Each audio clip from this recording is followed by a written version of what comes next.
Et tout de suite, retrouvez les courriers du cœur avec Émilie. Et on retrouve Émilie qui répond à vos questions.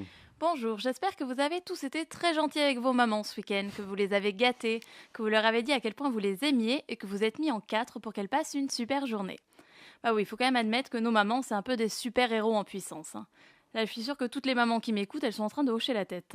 Parce que oui, nos mères, elles sont capables de tout faire. Elles nous élèvent, elles tiennent la maison, elles travaillent, parfois elles s'occupent de nos pères, et elles sont capables de résoudre n'importe quel problème.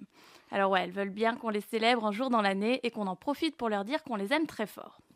Moi j'ai eu de la chance, j'ai pu passer la journée avec ma maman et mon papa à Roland-Garros. Oui, nous on a un petit peu une famille tennis. Mon père fait du tennis, il donne des cours de tennis, ma mère fait du tennis, elle donne des coups de main au club de tennis. J'ai grandi dans ce club de tennis, c'était genre ma seconde maison, si je vous jure.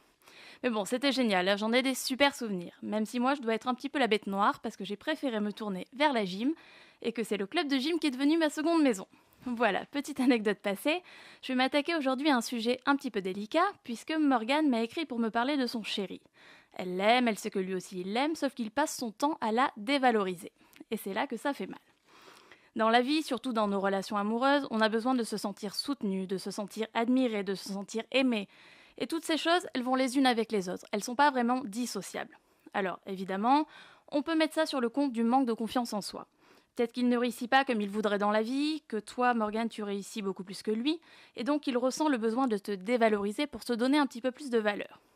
Quand je parle de réussite dans la vie, je ne parle pas que professionnellement, mais sur tous les plans. Amicalement, socialement, personnellement, tout rentre en ligne de compte. Mais je vais te dire que c'est pas une raison. Qu'il soit malheureux dans sa vie, qu'il soit triste, peu importe comment il se sent. Il n'y a absolument rien qui puisse justifier que l'on rabaisse une personne qu'on aime. Au contraire, il devrait te mettre en avant, croire en toi.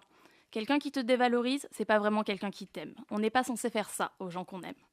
Je sais bien que tu dois lui trouver 1 milliard de raisons à son attitude, et c'est normal parce que toi tu l'aimes.